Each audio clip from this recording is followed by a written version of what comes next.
Bismillahirrahmanirrahim. Alhamdulillahirabbil alamin wassalatu wassalamu ala asyrafil anbiya'i wal mursalin wa ala alihi wa sahbihi ajma'in. Subhanaka la ilma lana illa ma 'allamtana innaka antal alimul hakim. Rabbi shrah li sadri wa yassir li amri wa hlul 'uqdatam min lisani yafqahu qawli. Amma ba'd. Alhamdulillah ala nikmatil Islam, alhamdulillah ala nikmatil iman wa kafa biha min ni'mah. Alhamdulillah, segala puji bagi Allah Subhanahu wa taala yang memberi kita nikmat Islam iman, memberi kita nikmat sehat serta kesempatan untuk belajar, kesempatan untuk memperbaiki diri, kesempatan untuk ngaji, kesempatan untuk masuk di dalam golongan orang-orang yang dimuliakan sama Allah taala dengan keilmuan.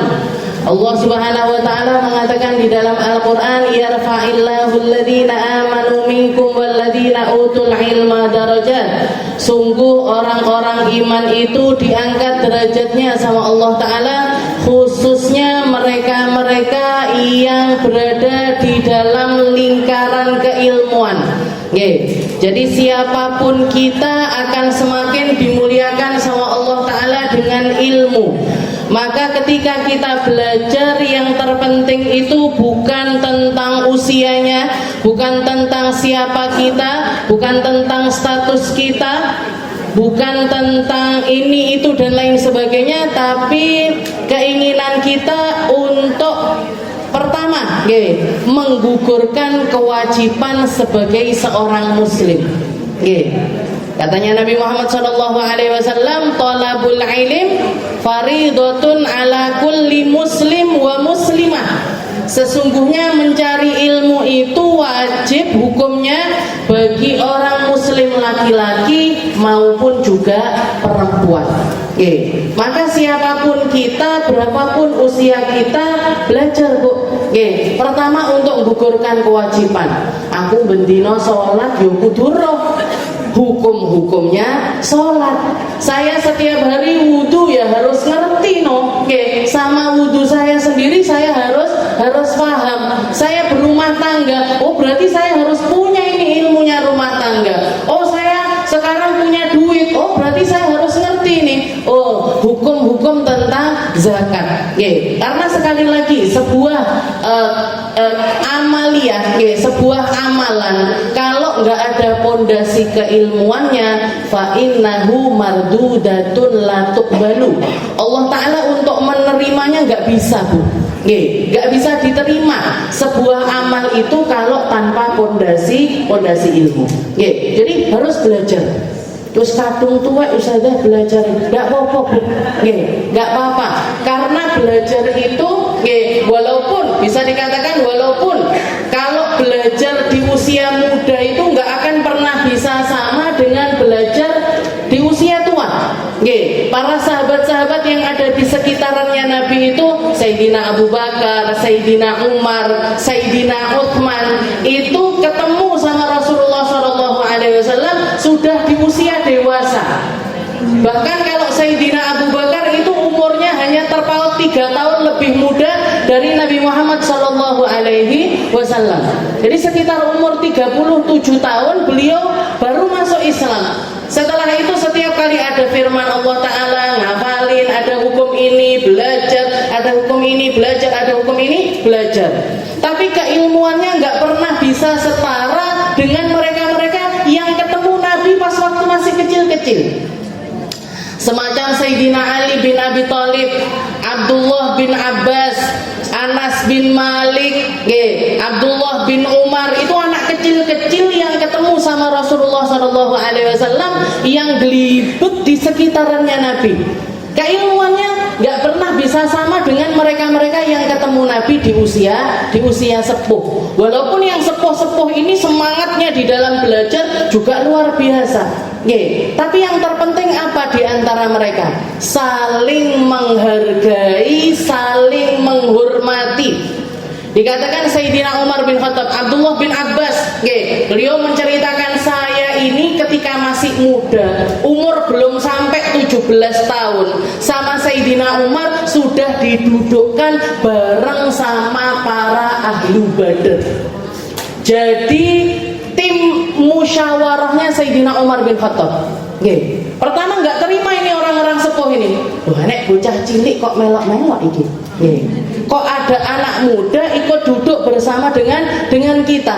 Nggih. Katanya Sayyidina Umar yang masukkan Abdullah bin Abbas. Nggih, yang masukkan Abdullah bin Abbas. Kok ini ada anak kecil kok digabungkan? Kenapa wahai Umar, wahai Amirul Mukminin? Kenapa kita nggak pilih orang-orang yang lebih senior, yang lebih tua? Nggih. Maka katanya Sayyidina Umar, sekarang sebentar. Nggih, kalau kalian mau protesnya kalian itu harus ada alasannya. Karena saya memasukkan Abdullah bin Abbas di dalam majelis istisyar ini, majelis musyawarah ini juga ada alasannya. Nggih.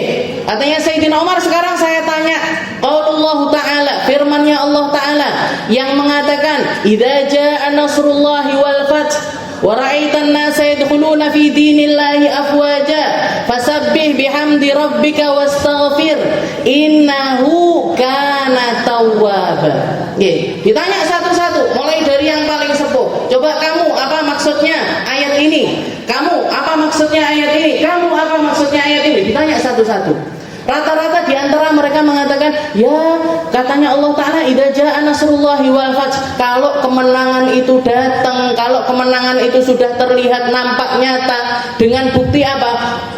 Dengan banyaknya orang yang berbondong-bondong memeluk agamanya Allah Ta'ala. Idza jaa nasrullahi wal fath wa ra'aitan nasa yadkhuluna fi dinillahi afwaja, kayak ombak, orang masuk Islam ini kayak ombak. Nggih. Fasabbih bihamdi rabbika wastaghfir, maka kamu perlu bersyukur, bertasbihlah menyebut namanya Allah Ta'ala. Rata-rata jawabannya seperti itu. Setelah semua jawab, ganti Abdullah bin Abbas. Kamu Abdullah bin Abbas, apa yang kamu katakan tentang ayat ini? Katanya Abdullah bin Abbas, apakah seperti jawaban mereka? Katanya Abdullah bin Abbas, la ya Amirul Mukminin, bukan wahai Amirul Mukminin. Yang dimaksudkan sama Allah Ta'ala di dalam ayat itu adalah qurbu wafati Rasulillah, dekatnya, tak menjadi tanda-tanda dekatnya waktu wafatnya Rasulullah Sallallahu Alaihi Wasallam. Wahai Muhammad, kalau kamu sudah melihat orang masuk Islam berbondong-bondong, itu berarti dakwahmu berhasil, yang menunjukkan bahwasanya masa tugasmu hampir habis. Maka menjelang masa penghabisan itu, wahai Muhammad, fasabbih bihamdi rabbika wastaghfir, bertasbihlah memuji Allah Ta'ala, istighfarlah yang banyak, innahu kana tawwaba, karena Allah Ta'ala itu maha menerima taubat. Ini loh tugasnya orang-orang yang sudah berada di saat-saat ketika tanda-tanda wafat itu sudah dekat. Urung nggak usah ada saya urung. Nggak bisa gitu Bu. Istilahnya gini. Rasulullah itu sudah ngasih ancang-ancang. Sudah ngasih ancang-ancang. Umurnya umatku itu antara 60-70.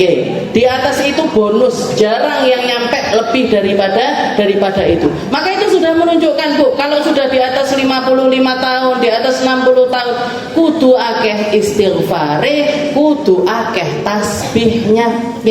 Bertasbih, zikir itu harus banyak. Setelah itu istighfar itu juga harus banyak. Nabi Muhammad yang suci, Nabi Muhammad yang nggak pernah dosa aja, perintahnya Allah Ta'ala seperti itu. Fasabbih bihamdi rabbika wastaghfir innahu kana tawwab. Maka dikatakan ini zikir ini menjadi zikir yang jadi zikir hariannya Rasulullah SAW sampai akhir hayatnya beliau. Ini yang dijawab sama Abdullah bin Abbas. Baru setelah Abdullah bin Abbas mengatakan yang semacam itu, para tetua-tetua ini tadi, para senior-senior ini tadi memaklumi hal tersebut, mau menerima Abdullah bin Abbas untuk masuk di dalam tim pemusyawarahan Sayyidina Umar bin Khattab. Jadi yang terpenting itu Bu, sebenarnya di dalam sebuah keilmuan, perannya kita. Perannya kita di dalam keilmuan itu sendiri. Kalau jenengan merasa saya sudah sepuh, saya sudah umur, saya sudah usia, mau belajar yang jelimet-jelimet kayak ustazah dulu di umur 10-an tahun, di umur 11-an tahun, angel niki dadak belajar nahwu, sharaf, muhawarah, amthilatut tasrifiyah dan lain sebagainya. Jenengan mangke malah tambah darah tinggi nih. Nah, ketimbang seperti itu jenengan ambil peran. Oke, ambil peran. Saya apa ini? Peran saya di dalam keilmuan ini apa? Peran saya belajar. Peran saya meramaikan majelis-majelis. Peran saya ikut andil, nyumbang. Saya punya rumah besar. Tak pakai rumah saya ini. Ada masjid di samping rumah saya. Jangan perhatikan. Ada TPQ di samping rumah saya. Perhatikan. Ada guru-guru ngaji di sekitar rumah saya. Perhatikan. Kasih panggung sama anak muda-muda yang memiliki basic keilmuan. Saya ini bisa seperti ini, saya bisa ngaji di depannya jenengan, masuk majelis ini. Kenapa? Karena diberi kesempatan sama orang-orang yang melihat potensi diri saya. Saya ingat sekali awal majelis yang ngelamar saya itu majelisnya Az-Zahra. Sampai sekarang saya ingat Bu Binti itu datang ke saya masih pelangak-pelongok, nggak ngerti apa-apa. Katanya Bu Binti ngaji Ustazah ya di tempat saya, di majelis saya. Saya ngaji apa Bu? Wes toh pokoknya ngomong aja. Wes toh pokoknya ngomong aja. Itu toh saya kunci. Oh ya udah. Seiring berjalannya waktu saya pelajari, saya terus upgrade diri, saya memahami situasi dan lain sebagainya. Jadilah majelis-majelis ini menjadi seperti. Jadi kasih panggung Bu. Terutama anak-anak yang fresh. Anak-anak yang fresh itu yang gimana maksudnya? Lulusan kuliah, atau lulusan SMA, anak-anak yang mulai masuk usia kuliahan itu kan umur 19-20 itu sebenarnya sudah sangat layak sekali untuk ngajar ketika mereka mondoknya benar. Anak-anak yang mondok 6 tahun, 7 tahun di pesantren bener tapi ora mek turu mangan turu ning pondok mboten. Yang belajarnya itu serius, yang belajarnya itu bener, kasih kesempatan mereka. Karena biasanya usia itu tinggal Bu. Aku harus nyapo, aku mau gimana, aku mau apa. Nah, itu masih bingung seperti itu, jenengan tarik. Ayo sing lanang-lanang, ayo ngimami masjid. Ayo jadi tukang adzan. Ayo ngopeni masjid. Bagian bersih dulu nggak apa-apa. Bagian bersih, bagian ini, bagian itu. Anak-anak muda-muda kita berdayakan agar kemanfaatan ilmu ini menjadi semakin luas. Jadi porsi mana yang mau kita ambil? Yang punya duit ya pakai duitnya dong. Kalau punya duit pakai duitnya. Punya fasilitas pakai fasilitasnya. Pakai fasilitasnya. Punyanya kata-kata yang baik, motivasi orang-orang. Punyanya ide-ide cemerlang, kasih ide kepada orang lain. Bahwa ini ditotong ini. Nah, jadi mana porsi kita yang mau kita ambil dari perjuangannya Nabi kita Nabi Muhammad sallallahu alaihi wasallam. Jadi makanya saya ngajar ini dengan paham yo wis ora yo apa-apa ya. Angel Ustazah donga-dongane sadaqta wa bararta wa bil haqqi nataqta wa ana ala dzalika minasyahidin. Angel Ustazah ngapal ini Rabbana atina ya sudah, jenengan apalnya Rabbana atina habis azan ini baca itu Rabbana atina fid dunya hasanah. Ustazah akeh banget Allahumma barik lana fid dzurriyyatina wa la tadurrum wa qina wa fidhum li taati warzuqna. Ini nanti tambah panjang-panjang ini Bu. Jadi enggak jenengan yang penting tahu ada sunnah ini, ada sunnah ini, mana yang bisa jenengan amalkan, yang enggak bisa nas'alullah as-salamah. Minta selamat dari Allah Ta'ala. Kita lanjutkan pembahasan kita masih di dalam sunanul adzan, masih tentang sunnah-sunnah qabla dukhulis shalah, sebelum masuk ke dalam salat. Dan memang masalah adzan, masalah iqamah ini begitu spesifik dibahas oleh para ulama kita karena memang ini menjadi sesuatu yang dilakukan sehari 5 kali. Jadi ini sebenarnya ilmunya para takmir masjid ini. Ini ilmu sebenarnya yang paling pas untuk mempelajari adalah para takmir masjidnya kita. Yang mayoritas harusnya yang belajar ya laki-laki. Tapi saya nggak apa-apa, karena saya perempuan yang ngajarnya ke perempuan. Maksud saya mau dudukkan bapak-bapak takmir al-fatah, bapak-bapak ngaji sama saya. Saya nggak diajarkan seperti itu. Kemarin sudah kita bahas tentang sunnah-sunnah yang yang berkaitan dengan azan. Setelah itu kita akan masuk di dalam sunanul iqamah, sunnahnya iqamah. Yang pertama ada 5 macam sunnahnya iqamah, yaitu yang pertama adalah khafdus saut bi aqalli min sautil adzan. Yang pertama adalah suara iqamah itu harus lebih rendah dibandingkan suara adzan. Jadi kalau misalkan azan itu pakai mic luar, pakai sound system luar yang dengar itu orang banyak sekali, luas sekali jangkauannya, maka kalau iqamah ini cukup pakai sound dalam. Jadi memang sunnahnya seperti itu. Kalau misalkan zamannya Nabi Muhammad SAW, Sayyidina Bilal itu ketika mengumandangkan azan, beliau naik ke lantai paling atas. Rumahnya orang Madinah yang paling tinggi, beliau naik ke lantai paling atas. Atau kalau nggak gitu setidaknya naik ke atas tembok. Naik ke atas temboknya masjid. Biar apa? Biar suaranya ini banyak didengar orang. Tapi ketika beliau iqamahnya cukup di depan bagian imaman itu aja. Yang mana yang dengar ya orang-orang yang sudah ngumpul di dalam masjid. Nah, jadi kalau iqamah sunnah yang pertama adalah khafdus saut bi aqalli min sautil adzan. Jadi sekiranya lebih pendek daripada suara adzan, walaupun tetap dibaca secara lantang. Nah, jadi tetap banter tapi lebih rendah dibandingkan adzan. Yang kedua al-idraj, fala yata'annakal adzan. Nah, kalau iqamah sunnahnya idraj. Idraj itu cepat. Dibacanya itu cepat. Allahu Akbar, Allahu Akbar, Allahu Akbar, Allahu Akbar. Asyhadu an la ilaha illallah, asyhadu anna Muhammadar Rasulullah. Hayya 'alas shalah, hayya 'alal falah. Qad qamatis shalah, qad qamatis shalah. Allahu Akbar, Allahu Akbar. La ilaha illallah. Jadi enggak seperti adzan yang dibaca Allahu Akbar, Allahu Akbar. Enggak seperti itu. Bisa saya adzan itu. Cuman memang perempuan enggak kapasitasnya untuk adzan. Fala yata'annakal adzan. Yang ketiga antakuna fi ghairi maudhi'il adzan. Nah, juga sunnahnya seperti tadi, kalau misalkan adzan itu di tempat yang tinggi, iqamah itu di tempatnya imam. Maka sunnah sunnahnya iqamah adalah antakuna fi ghairi maudhi'il adzan. Sebaiknya tempat muadzin sama tempatnya orang yang mukim, yang iqamah, yang baca iqamah itu di 2 tempat yang berbeda. Ini banyak di istilahnya kalau saya lihat-lihat di masjid-masjid, karena mic-nya itu ditaruh di satu tempat, yang azan ya di situ, yang iqamah ya di situ. Nah, padahal sunnahnya kalau azan itu misalkan azan di satu tempat, iqamah cari tempat yang lain. Nah, dipisah. Jadi antakuna fi ghairi maudhi'il adzan.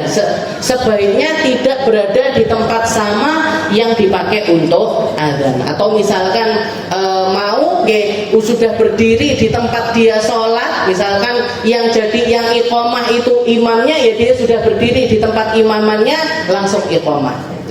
Kalau misalkan enggak, dia jadi makmum, ya di tempat makmumnya itu tadi dia iqamah. Diambil dulu mic-nya, setelah itu iqamah di tempat tersebut. Jadi tempatnya adzan sama tempatnya iqamah itu sebaiknya dibedakan. Yang keempat ayaqula mujibul iqamah inda kalimatil iqamah aqamahullahu wa adamaha madamatis samawati wal ard wa ja'alani min salihi ahliha. Ini jawaban ketika seseorang itu mendengar iqamah. Jawaban kalau azan kan dijawabi satu-satu. Allahu Akbar, Allahu Akbar. Kita jawab Allahu Akbar, Allahu Akbar. Jadi semua kalimat-kalimat azan itu kita ulang. Imamnya ngomong muadzinnya bilang Allahu Akbar, Allahu Akbar, kita Allahu Akbar, Allahu Akbar. Muadzinnya bilang asyhadu an la ilaha illallah, kita bilang asyhadu an la ilaha illallah. Terus sampai akhir.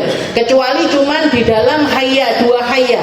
Hayya 'alas shalah sama hayya 'alal falah itu ditambahi dengan la haula wala quwata illa billah.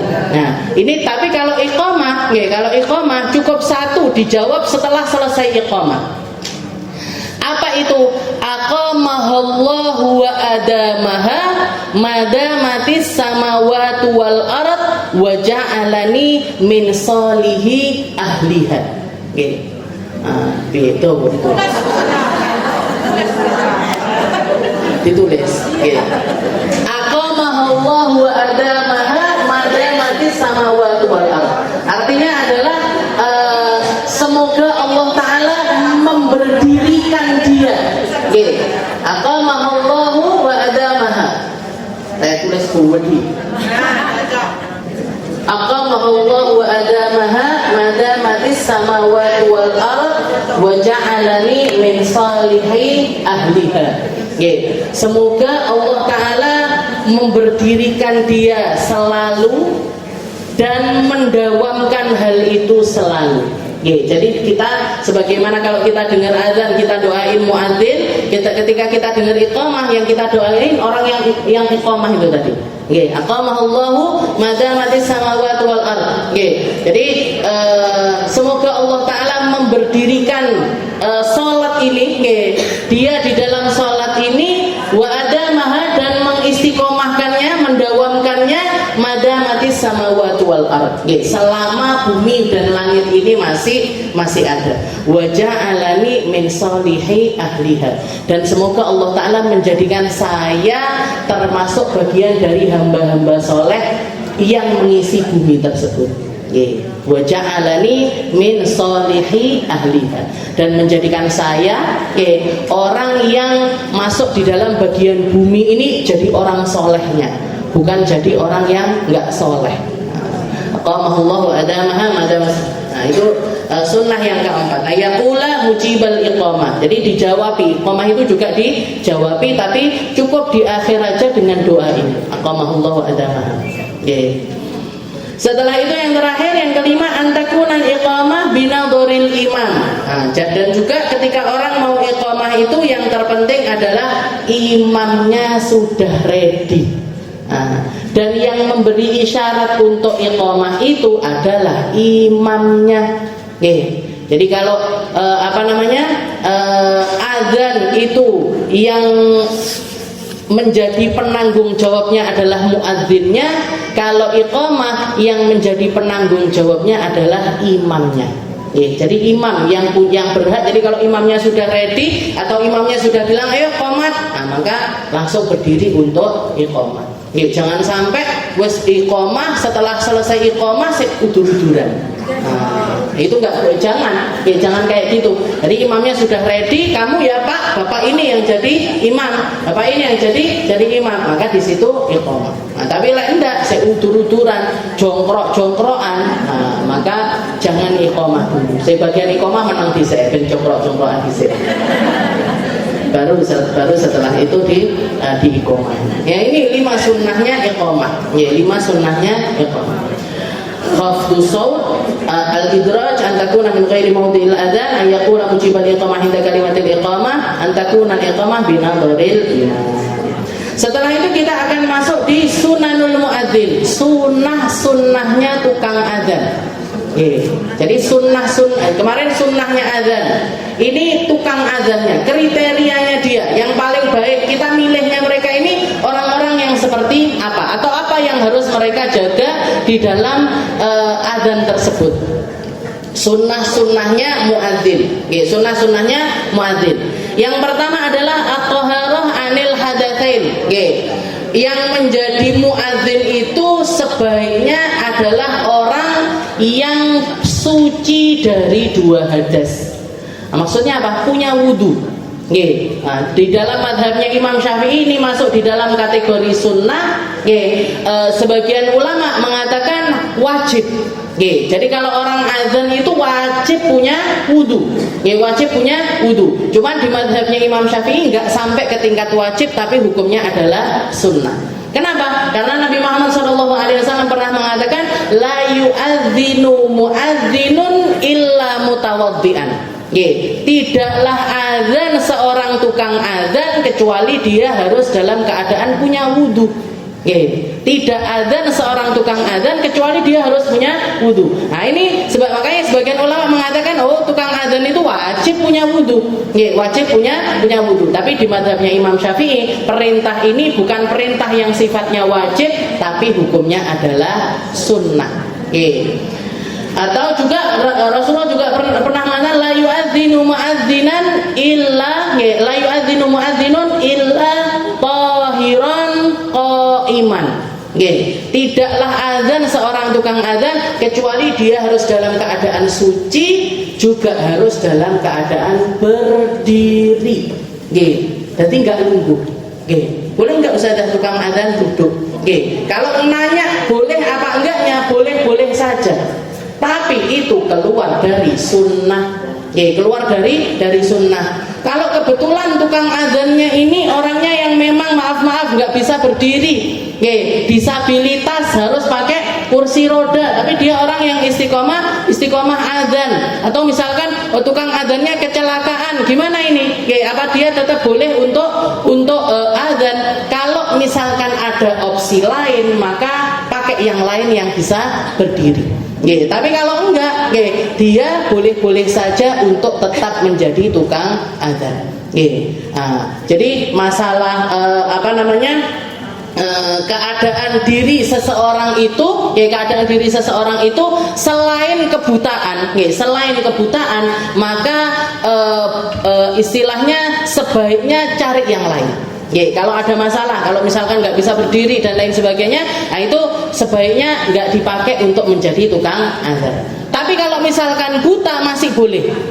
Buta itu tidak masuk di dalam kategori makruhnya orang memilih tukang azan.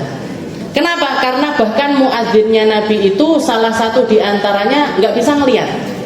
Jadi muadzinnya Nabi itu dua, Sayyidina Bilal bin Rabah, yang satunya lagi adalah Abdullah bin Ummi Maktum. Abdullah bin Ummi Maktum itu nggak bisa ngelihat, buta dari lahir.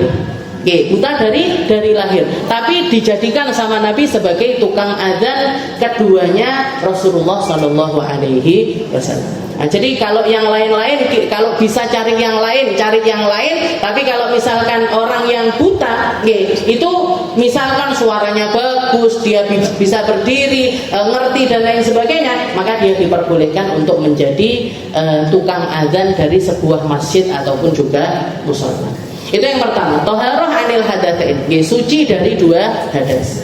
Yang kedua, sunnah yang kedua adalah istiqbalul qiblah, ngadep ke arah kiblat.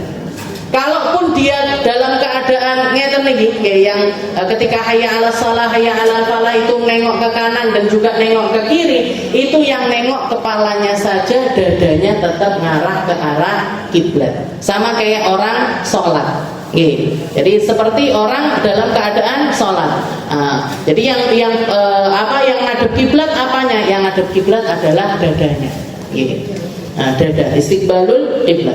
Yang ketiga as-siwak, sunnah untuk bersiwak atau sikat gigi dulu sebelum azan. Atau pakai kayu siwak itu. Pakai kayu siwak untuk membersihkan area giginya. Wa yataharra fihi sunanah, juga memperhatikan sunnah-sunnah di dalam siwak. Yang keempat ayakuna qaiman. Yang keempat, sunnah yang keempat adalah berdiri. Jadi wakadzalika wad'ul yadain fil udunain. Jadi sunnahnya orang azan itu berdiri sambil meletakkan kedua tangannya di telinga. Sambil meletakkan kedua tangannya itu di telinga. Kenapa? Hakadza amarahun Nabi Bilal. Seperti inilah Nabi Muhammad memerintahkan Bilal ketika azan. Ketika Sayyidina Bilal nanya, "Kenapa ya Rasul kok tangan saya disuruh ditaruh di tangan?" Katanya Nabi, "Itu akan memudahkan kamu untuk ngangkat suara."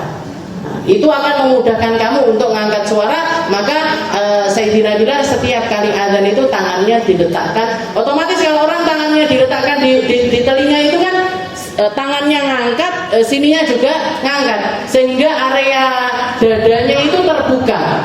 Itu yang membuat suara azan itu bisa lebih lantang. Bisa lebih lantang. Ayakuna qaiman. Yang kelima, ayakuna hasanas saut. Yang keempat adalah paling afdolnya muadzin itu dicari yang suaranya paling indah. Hasanas saut, yang suaranya bagus, li'annahu ad'a ilal ijabah, karena di telinga juga enak, Bu. Toh? Ini nggak bisa dipungkiri, ini anugerah. Suara bagus itu adalah sebuah anugerah. Maka ketika kita melihat ada orang yang suaranya bagus, maka ajukan mereka untuk menjadi muadzin-muadzinnya kita. Ojo sing suarane pas-pasan, apalagi di bawah rata-rata. Lek di bawah rata-rata itu di telinga bengi, Bu. Di telinga nggak enak. Jadi cari. Bahkan para ulama mengatakan kalau misalkan ada orang, ada orang tukang adzan ini, yang diajukan 2 orang, yang satu lillahi ta'ala nggak perlu dibayar, tapi suaranya nggak terlalu bagus. Yang satunya lagi suaranya bagus, tapi minta bayaran. Mana ini yang kita yang dikedepankan? Yang dikedepankan yang suaranya bagus tetap. Kenapa? Li'annahu ad'a ilal ijabah. Karena didengarnya enak sehingga potensi orang untuk mau datang itu lebih besar. Yang mimpi tentang tartibnya adzan dan juga lafaz-lafaznya adzan itu sahabatnya Nabi, namanya Abdullah bin Zaid. Abdullah bin Zaid ini menceritakan, begitu selesai diceritakan kepada Nabi Muhammad mengatakan, "Qum, berdiri kamu wahai Abdullah, wa 'allimhu Bilalan, ajari Bilal bacaan-bacaan yang kamu lihat di dalam mimpimu. Fa innahu anda minka sautan." Karena suaranya Bilal ini lebih indah dan juga lebih lantang.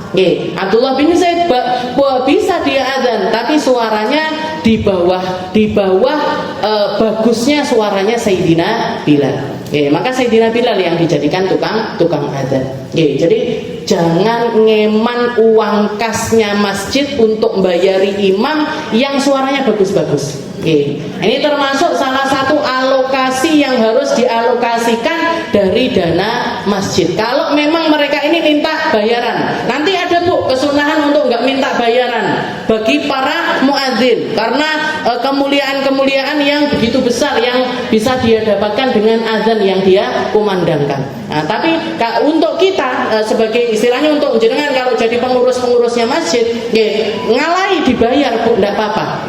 Kalau misalkan kita lihat ekonominya tukang adzan ini juga enggak bagus-bagus banget, atau dia ini orang yang memang masih butuh sama dana dan lain sebagainya, enggak apa-apa dibayari. Enggak apa-apa dialokasikan dari dana masjid untuk membayari tukang adzan. Li'annahu ad'a ilal ijabah. Itu sunnah yang kelima. Sunnah yang kelima. Setelah itu yang keenam, ayakuna adlan. Ayakuna adlan. Kita cari orang, kriterianya muadzin juga sebaiknya adalah orang-orang yang adil. Orang-orang adil ini gimana? Mereka-mereka yang tidak punya catatan maksiat buruk.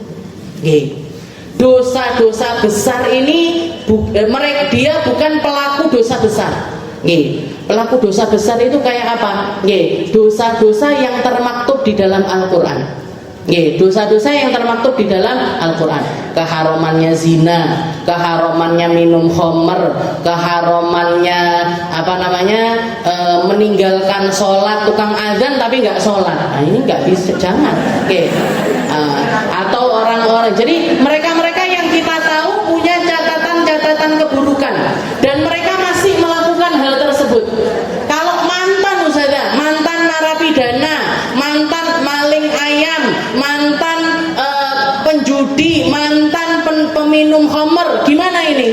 Kalau sudah terlihat dari diri mereka ini pertobatan yang benar, kalau sudah terlihat pertobatan yang benar dan dibuktikan dalam kurun waktu yang panjang, istilahnya DE nyolongi setahun yang lalu, dia minum khamrnya terakhir setahun yang lalu, pakai narkobanya setahun yang lalu, baru ngono tobat tenanan wonge, dan orang ini punya suara yang bagus. Gimana kalau kita jadikan tukang adzan? Enggak apa-apa.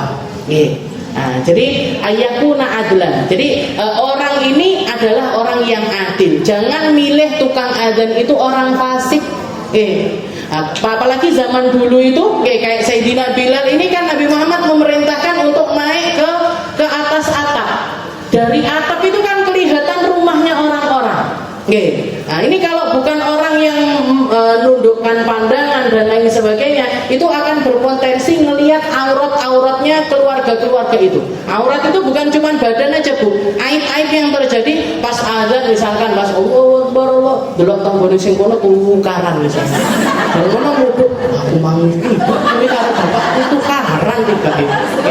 Nah ini pentingnya kenapa kok kita nyari orang-orang yang adil, orang-orang yang nutup mata, orang-orang yang punya keimanan yang kuat kepada Allah Subhanahu wa taala. Kalau mantan pelaku nggih, kulluna khata'in, semua dari kita adalah pendosa.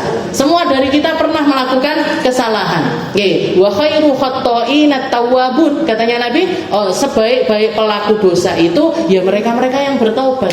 Nggih. Apalagi untuk orang-orang yang dikasih amanah melakukan hal-hal yang mulia semacam ini, tukang azan, tukang iqamah, tukang imamnya masjid dan lain sebagainya, takmir dan lain-lain. Nah ini kita harus selektif, Bu, nyarinya. Nggih, harus selektif, terutama yang dilihat di situ adalah adalatuh, nggih, keadilannya mereka, kebaikan mereka.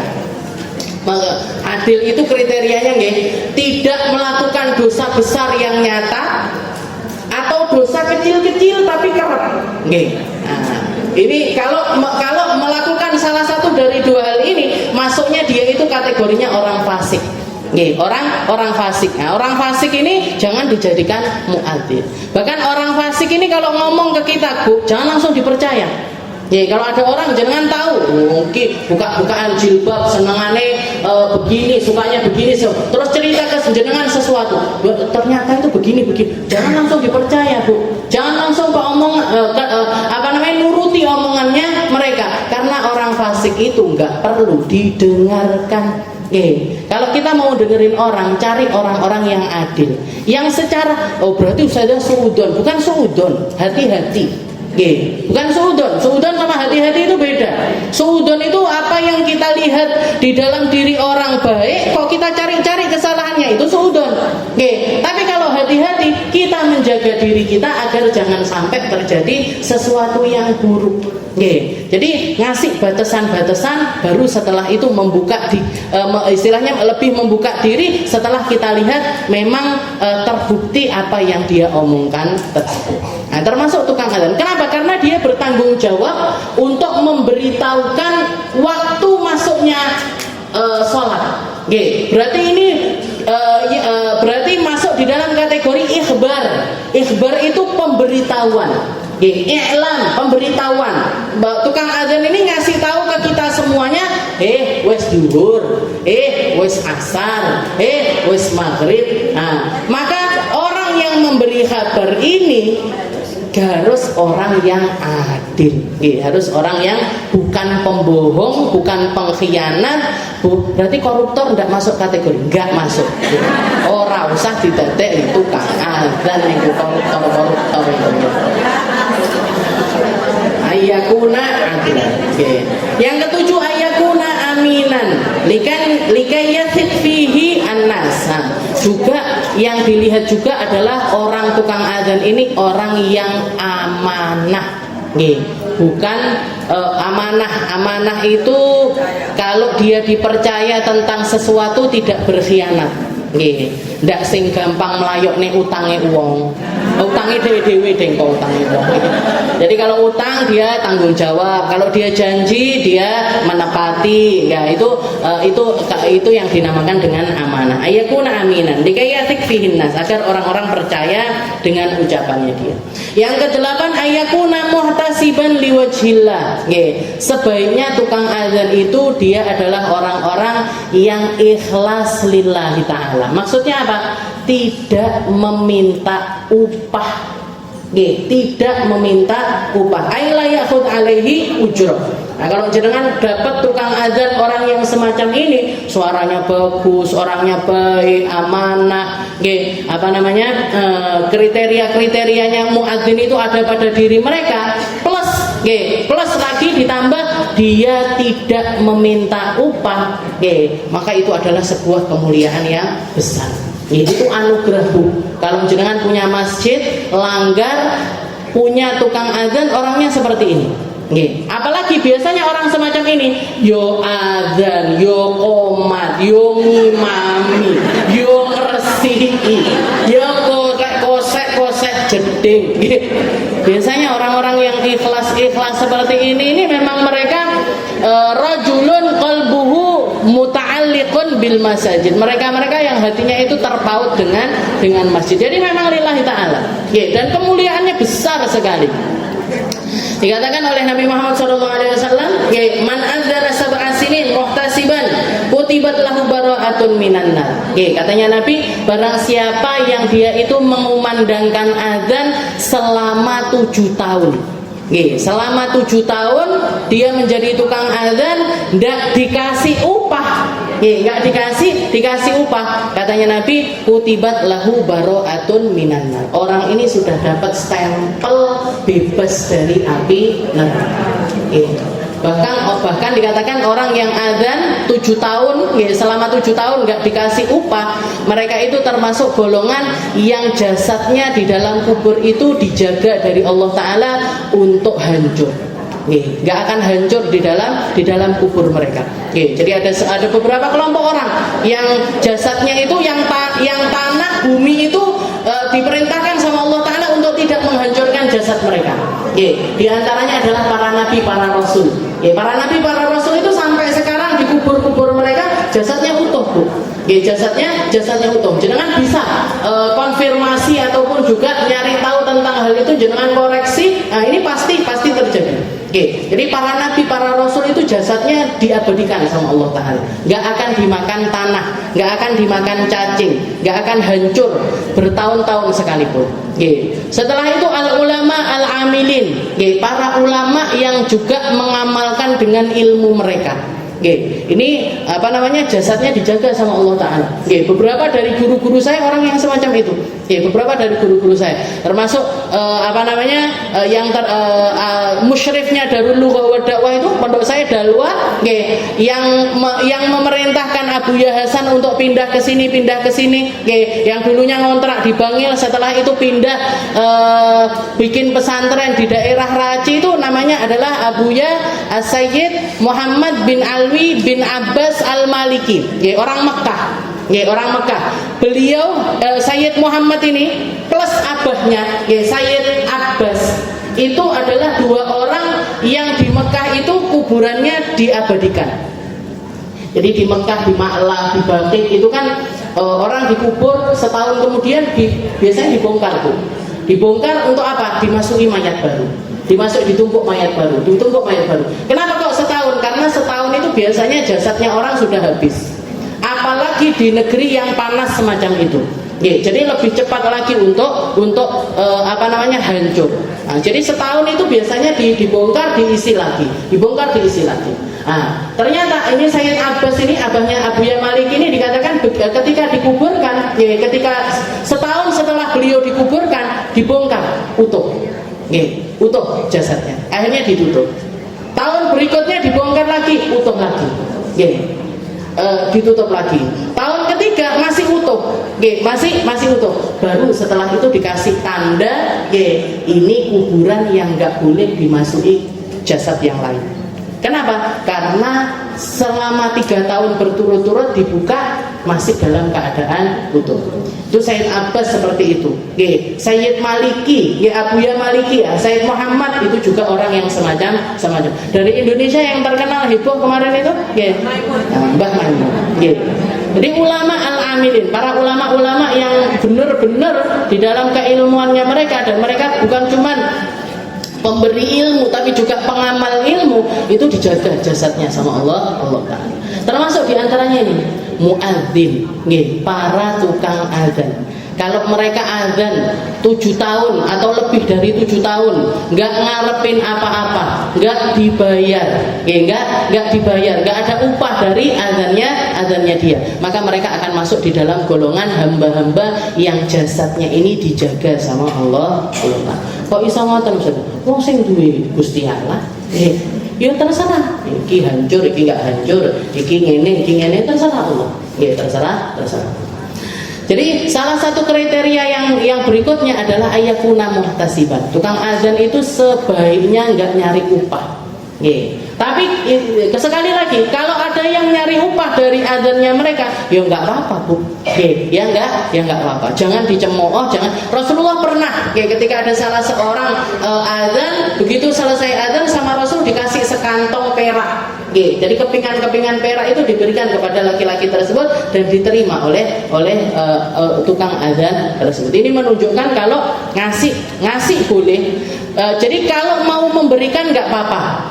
Tapi sebaiknya tukang adzan itu orang-orang yang tidak mengharapkan upah. Tidak menjadikan adzan itu pekerjaan. Tidak menjadikan adzan itu sebagai pekerjaan. Yang kesembilan, ayyu'adzin min murtafi'. Sebaiknya tukang adzan itu adzan di tempat yang tinggi, lebih tinggi dari tempat sholat. Jadi kalau ada mimbar ya naik ke atas mimbar. Kalau ada area yang lebih tinggi dibandingkan daerah yang lainnya, sebaiknya di tempat tersebut. Kalau zaman sekarang kan cuman solnya aja yang dinaikkan. Menara tapi nggak ada yang naik ke menara. Cuman solnya aja orangnya di bawah. Padahal sunnahnya sebenarnya naik ke atas. Kesel Ustazah ya wes kesel. Ayu adzin min murtafi. Yang ke-10, ayakuna biqurbil masjid. Ayakuna biqurbil masjid. Sebaiknya juga cari tempat yang paling dekat dengan masjid. Nah, ini mungkin sudah dilakukan kalau di masjid-masjid zaman sekarang. Yang ke-11, tarku raddis salam.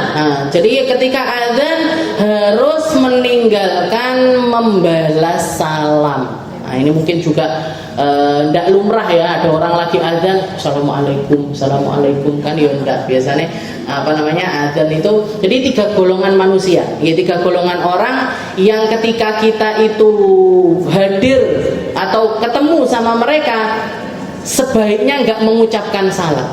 Sebaiknya enggak mengucapkan salam kepada mereka. Atau kalaupun mengucapkan salam, suaranya kecil aja. Suaranya kecil. Siapa? Yang pertama muadzin. Enggak usah jenengan assalamualaikum sama orang yang lagi adzan. Kalau sama muadzinnya tapi enggak lagi adzan enggak apa-apa. Tapi kalau lagi adzan enggak usah jenengan assalamualaikum. Jangan masuk masjid assalamualaikum padahal lagi adzan. Jadi bagi muadzinnya enggak perlu juga balesi adzannya orang tersebut. Jadi al-muadzin idza adzan. Yang kedua, qari'ul Quran. Kalau jenengan lagi ngelihat ada orang baca Quran, Anda usah assalamualaikum. Orang lagi masih ngaji. Cukup jenengan kalau memang mau nyapa dia, mau ngomong, mau ngobrol, misalkan duduk di sebelahnya dia. Setelah itu ditunggu sampai selesai ngaji. Baru setelah itu dia nutup Qurannya, baru jenengan ucapkan assalamualaikum. Silakan. Yang ketiga, musolli. Setelah sama orang sholat, orang lagi sholat, assalamualaikum. Juga enggak. Kalau di majelis gini gimana? Kalau di majelis seperti ini gimana? Kalau sebelum majelisnya digelar, belum baca surat Kahfi. Kalau di ribat Aisyah belum baca surat Kahfi, belum MC-nya belum berdiri untuk menginformasikan ini itu dan lain sebagainya, atau saya belum ngaji, maka ketika masuk nggak perlu mengucapkan salam secara lantang. Kalau mengucapkan salam, silahkan salam kepada yang di sebelah-sebelahnya jenengan aja. Jenengan duduk, cari duduk. Setelah itu, assalamualaikum. Assalamualaikum. Kanan kiri, depan belakang, serepot malih. Jadi yang dijangkau aja. Salam ke mereka yang ada di sekitaran kita. Gak perlu banter. Tapi kalau misalkan, saya datangnya jam 7 saja ke sini. Jangan datang ke sini jam 7. Saya kosong ini. Belum ada orang, atau sudah ada tapi beberapa orang saja. Jangan datang dari depan itu mau mengucapkan salam banter-banternya, silahkan. Assalamualaikum. Yang duduk di sini karena lagi nggak ngapa-ngapain, wajib bales Bu. Wajib bales waalaikumsalam warahmatullahi wabarakatuh. Tarku salam. Yang ke-11 itu meninggalkan membalas salam. Yang ke-12 tarkul masyi fihi.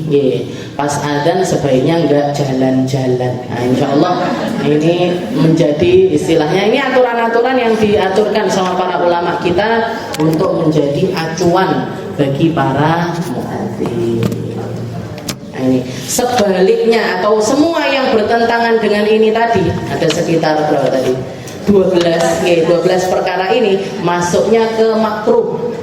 Makruh. Jadi sunnahnya tukang adzan itu punya wudu. Berarti kalau nggak punya wudu makruh. Sunnahnya orang tukang adzan itu berdiri. Kalau nggak berdiri makruh. Orang sunnahnya tukang adzan itu suaranya bagus. Kalau nggak bagus makruh. Kalau nggak bagus berarti makruh. Nah semuanya, adlan, aminan, muhtasiban, orang yang nggak nyari upah, orang yang amanah, orang yang adil. Nah, kalau nggak punya kriteria sunnah-sunnah ini tadi, berarti itu masuk di dalam makruhatul adzan, makruhnya adzan. Wallahu a'lam bishawab. Insyaallah kita lanjutkan di minggu depan tentang baqiyatus sunan allati qabla shalah, tentang sisa dari sunnah-sunnah sebelum masuk di dalam